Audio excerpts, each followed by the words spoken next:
Well, welcome everybody to today's talk. I'll try to be brief, and at the end I'll open up so we can have you can ask questions if you'd like. So as we all know, there is a few real challenges with energy production. One of them, of course, is the whole question of is our electrical generation causing a large amount of global warming? This is a thing that's debated heavily and is becoming more and more accepted, but there's other challenges that have to do with electricity as well. One of these big challenges for the next 20 years was recognized by the AESO, Alberta's energy system operator, in their 2012 long-term outlook. In that outlook, they indicate that the expected amount of energy that we're going to be needing in Alberta is going to increase substantially. So right now we have a capacity for generating about 13,000 megawatts of power at any given moment in the province. The projection, however, is that that's going to increase markedly. We're expecting to see an increase of about 7,000 megawatts of power generation being required for this province to run in 20 years. One of the other challenges is that a lot of our generation right now is done by coal plants, and they're going to be largely retired within the next 20 years as well. So as a result, we need to retire and replace about 5,000 megawatts worth of generation for a total need in Alberta of about 12,000 megawatts of generation. That is to say, in the next 20 years, we need to replace about 92%, equivalent to 92% of our current energy fleet, which is no small task at all. Now, the AESO's report suggests that we could do some of the replacement by taking our electrical generation in Alberta up from about 5%, 6% by wind, up to about 15% by wind. But the majority of their proposal is to replace the electrical generation by coal with more natural gas. They don't really discuss too much about solar PV, except to say that it's horrendously expensive. So there's three major things that hold people back from saying let's adopt solar PV in Alberta. One is, gosh, isn't it very expensive? Number two is, but aren't we too far north? And number three is, but what about all the snow? So one of the important things to think about when asking the question, is PV economical, is to look at the historical trend on cost. So this is historical trend data that goes back to 2010 from the DOE in the United States Department of Energy. The United States was the largest user of electricity in the world until just a few years ago. They've just been eclipsed by China, but they still use a lot of electricity and a lot of power. And so they do all sorts of wonderful studies. So a lot of what I'm going to show you is actually American data, just because we lack it in Canada. So you can see from this graph that the cost of electricity using PV, and so PV stands for photovoltaic. This is taking light energy, converting it with a solar module into solar energy and converting it into electricity. You can see that the cost since about 1980 has gone from about $23 per unit of energy down to about $2.50 per unit of energy. We're now at a point where the major cost of putting in a PV system is not actually in the PV module. It's actually in the balance of system, the racking and other things that hold it all in place and make the electricity go to where you want it to go, and the actual cost of having the labor come and do the work. So the cost is going down really quite drastically. The module cost has been going down about 7% per year for about the last 30 years. It's a very strong trend, and it's highly probable that that trend will continue. So there's a study done by CIBC Bloomberg, and it just came out, and they found that between 2009, third quarter 2009 and third quarter 2012, the cost of installing PV, so the full cost of putting the system in per unit of energy, in this case the unit of energy is megawatt hours, the cost has gone from $320 per megawatt hour to $160.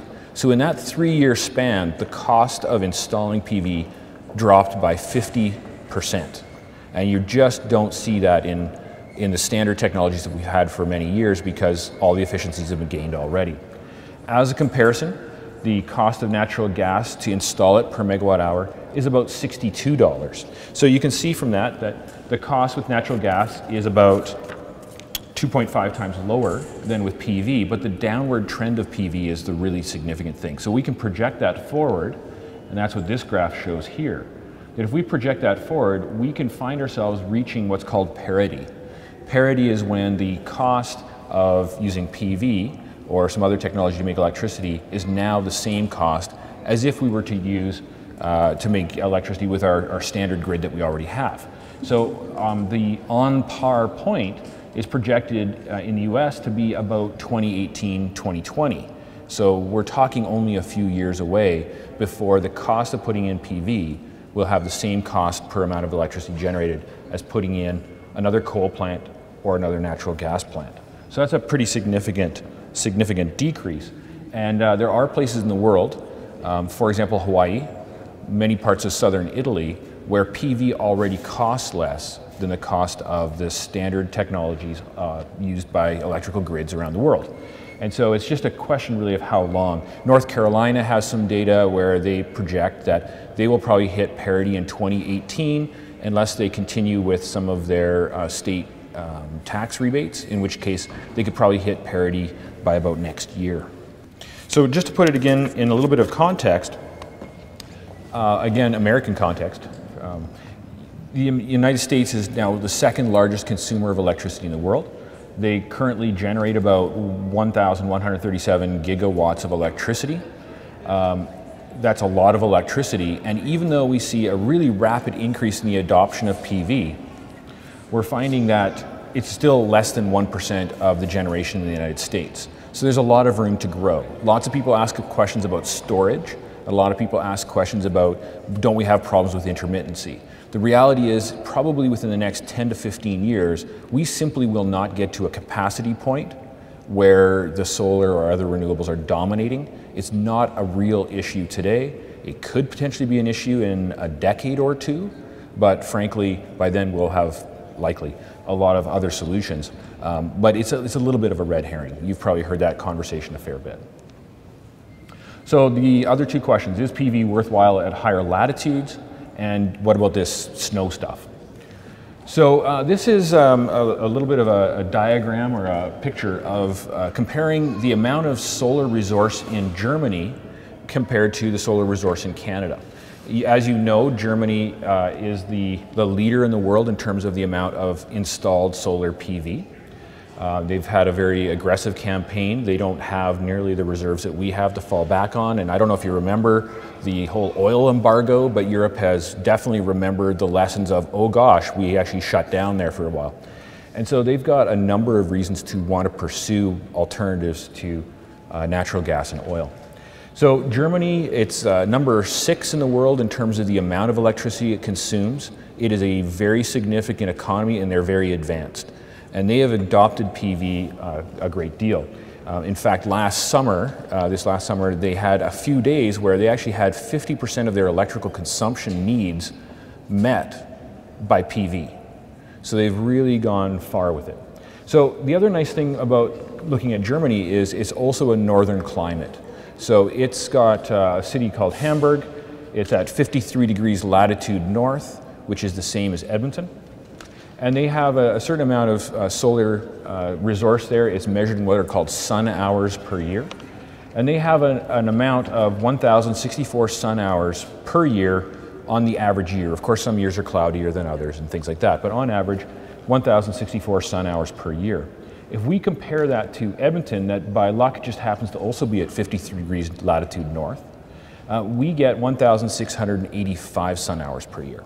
And so from that, we can see that at least in terms of the amount of solar resource availability, Edmonton is actually considerably better than Hamburg. And if you look at the color coding on that map, you can see that the color coding is actually quite in favor for Canada. Canada has a really good set of solar resources in many places. Vancouver is better than most of Germany. St. John's, Newfoundland has a lot of fog, but they are better. Nunavut is better than most of Germany in terms of being a good location for solar PV. Now the other thing is that solar systems are electronic, and most electronics really like cooler temperatures. And as a result, it turns out that the colder locations actually tend to perform better than the warmer locations in terms of converting those sun hours into actual electricity as measured in kilowatt hours. So I'll show you a table that demonstrates that. So this is a comparison of a number of just a number of cities we chose for fun. Edmonton, of course, being one of those. We projected or calculated energy production by a solar module.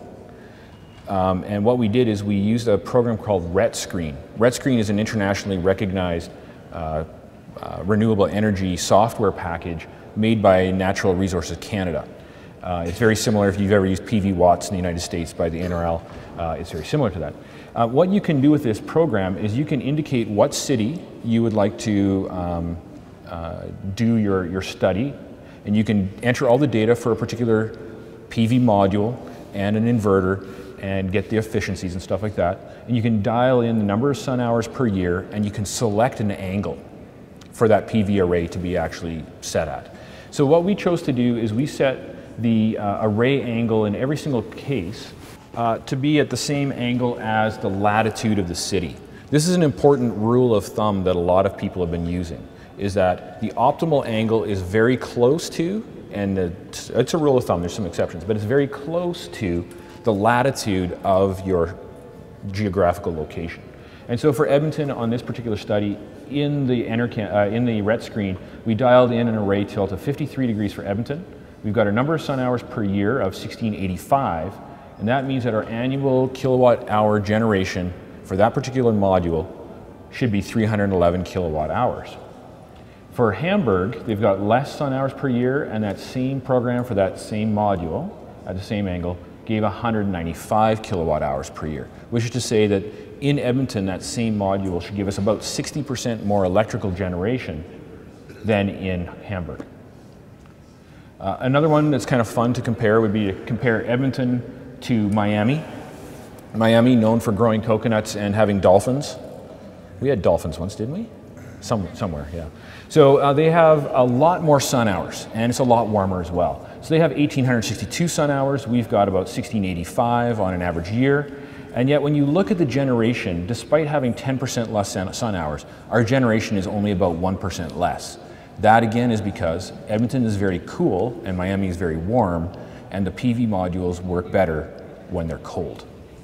So is PV worthwhile pursuing at higher latitudes? Can an advanced society that consumes a lot of energy function on PV? And the answer is yes. So then we came to the next question. Is it too snowy in Alberta for us to use PV? So what we cannot do is extrapolate this from the RETScreen. RETScreen database does not include snow, and it does not tell you if that snow is going to easily slide off of a PV module, or if it's going to adhere to that and stick until spring. So what we need to do is build an actual physical object so that we could study this and look at a whole bunch of different angles and do a nice scientific experiment. So we had a number of individuals who were interested in answering this question. Rob Harlan from the Solar Energy Society of Alberta and Gordon Howell from Howell Mayhew Engineering were the ones who came up with the idea, worked with Barbara Daly, who did my introduction, to come up with a plan to create an actual reference array that would be able to answer these questions. Great Canadian Solar and Tim Matthews from NAIT were responsible for finalizing the design and actually building the equipment. And this is the plan for the equipment. So this is the City of Edmonton NAIT PV reference array. You can see that there are 6 different angles, and there's 2 modules at every single angle. So if we look at the angles, one is equivalent to the roof pitch of 312, a very common roof pitch used. It's 14 degrees is the angle. Another pitch is 412, again, very commonly used, is equal to 18 degrees. A 612 pitch, a little bit less common, and a 1212 pitch, which is a 45-degree angle. If you're doing work on that roof, you're not just standing on it, it's a real sharp angle.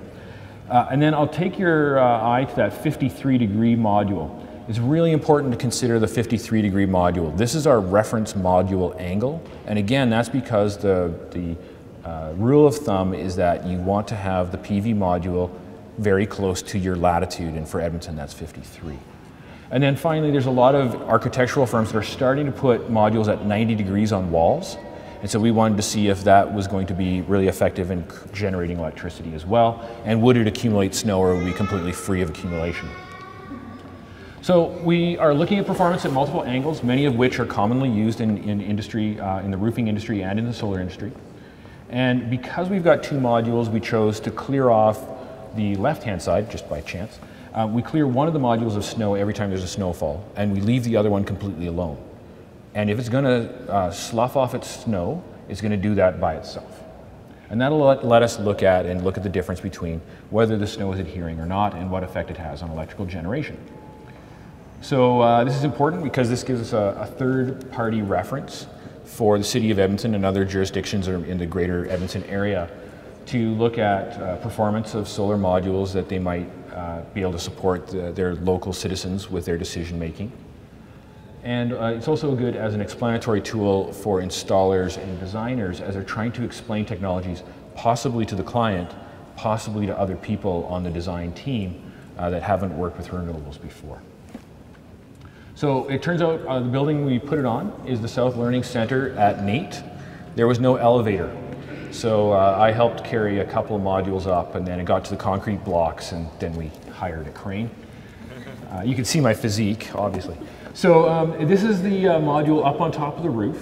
There's the module we chose to use is a Conergy P230. So each module is rated to generate 230 watts of electricity under standard test conditions. The structure itself, the balancer system, involves Unistrut because we were doing a bunch of different angles, and it's ballasted down. So we didn't actually penetrate into the roof, but rather we've got ballasting to actually hold it in place. And so a structural engineer, Andy, did the calculations to make sure that the roof can handle the load and that the wind won't come along and blow the system away. And then the inverters we chose to use are Enphase M-215 inverters rather. These are module inverters, so there's one inverter per module. And the system that Enphase had put together had a really good reporting system that I'm going to show you that would catalog or archive all the data for us so we could look at the comparison of how things performed per module. And this is Eric with Great Canadian Solar putting in the very last bolt. And one of our folks at NAIT took that picture, and it's since shown up everywhere else on the internet, and we didn't get our NAIT logo on there in time, and that one got out of the barn. So anyway, this is an example of a power curve from our system. So this is a particularly sunny day. You can see that the power curve starts to climb as the sun comes up in the morning, and as the sun gets closer and closer to noon, the amount of power being generated goes up. Noon is at the peak, and then as the sun starts to set, we get less and less energy hitting the module directly, and so we generate less electricity until finally it's dark. This is a picture of what you'd see in Vancouver. So this is a particularly rainy day here in Edmonton, and you can see because of the rain and because of the clouds, we generated very little electricity. So those are examples of power curve. The other thing we can do is we can look at the area under the curve. The area under the curve tells you exactly how much energy was actually created in kilowatt hours of electricity. Rather than a power function, it's the actual energy. And so I'll show you some data of that. So this is an example of the picture on the right is the actual array with some snow on it. This is Good Friday last year. We had a good dump of snow on Thursday. Good Friday was warm and the snow started sliding off. So on the right-hand side, you can see the snow is starting to slide off at the higher angles. On the left-hand side, we've actually cleared that snow off with a broom. And then on the far left, you can actually see the comparison of how the modules actually did in terms of generating electricity at that particular moment. And so you can see that the top one is 90 degrees, really no effect. The next one is 45, again, almost no effect. The next one is 27, no effect.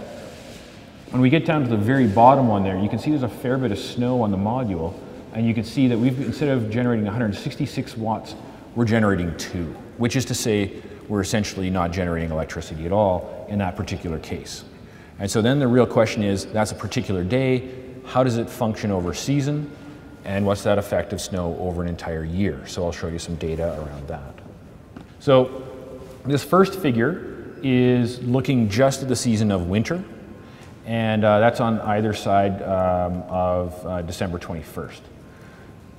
Winter solstice. So the percent winter, you can see there's a little asterisk there. We didn't actually install and have the system operational until April 1st of last year. So we have not actually accumulated yet an entire winter of data. So our winter data here is actually extrapolated for this year. So please consider this preliminary data at this time. In real terms, until we've got 5 to 10 years of data, we're going to see seasonal fluctuations as well. So all this has to be considered to be a little bit preliminary, and we'll be able to get more solid data as time goes on. So anyway, what we've got across the bottom are the different module angles. 14 degrees on the far left, 90 degree on the far right.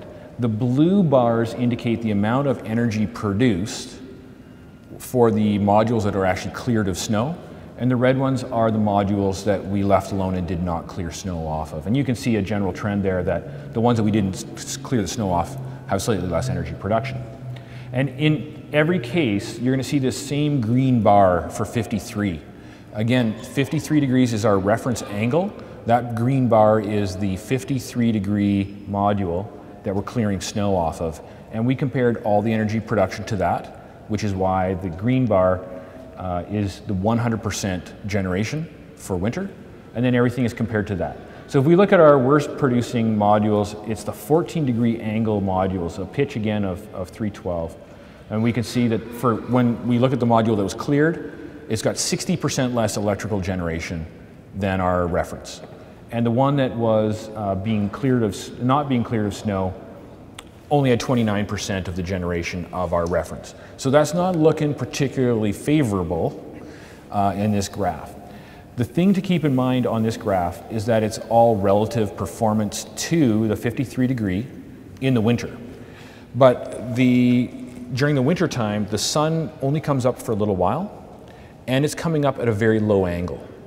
And so as a result, the majority of the energy generation for a PV system in a northern latitude location is not going to be during the winter time. The majority of the generation is actually going to be in the summertime. So though it seems to be a 70% difference between those, so I'll just click to that, 71% difference between the reference and the worst case scenario, that 71% difference happens to be occurring in the months that matter the least on an annual basis. I hope that is clear.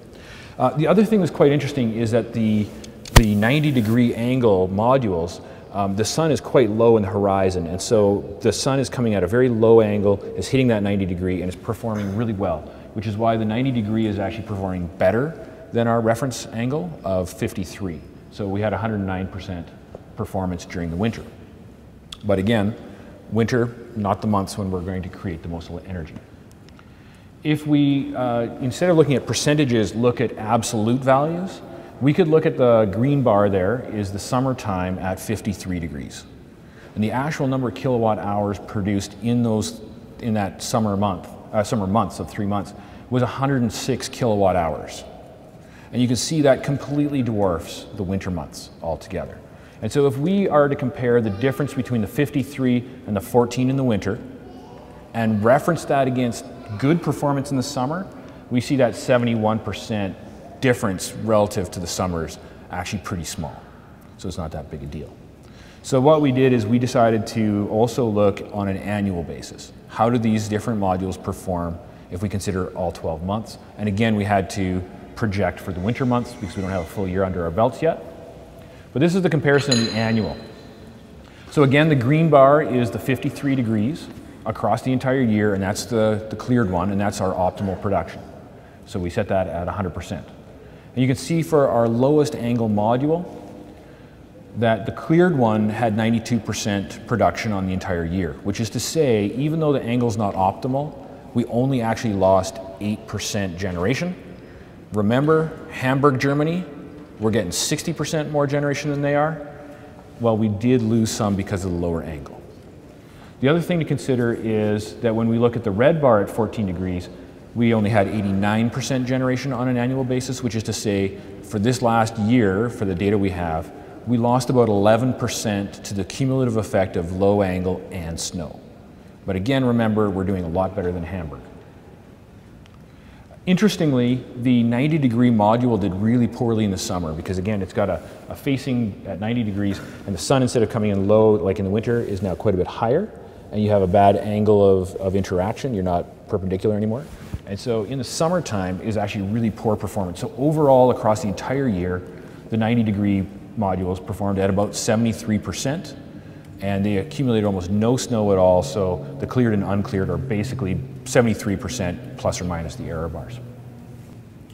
So our preliminary data for our slightly less than a full year of information, we find that the solar resource quality is very high in Alberta. In fact, the prairies are pretty well the best location in Canada for generating electricity. If you think we have a lot of oil energy, which we do, we also have a lot of solar energy. The PV array performance is excellent in Alberta, partly in part because Alberta tends to be cooler than a lot of other locations in the world. So the usage of those photons to make electricity is quite high. The efficiency is quite good. The performance losses due to lower angles that are more common on roofs, we lost about 8% production for a 14-degree angle roof versus the latitude angle of 53.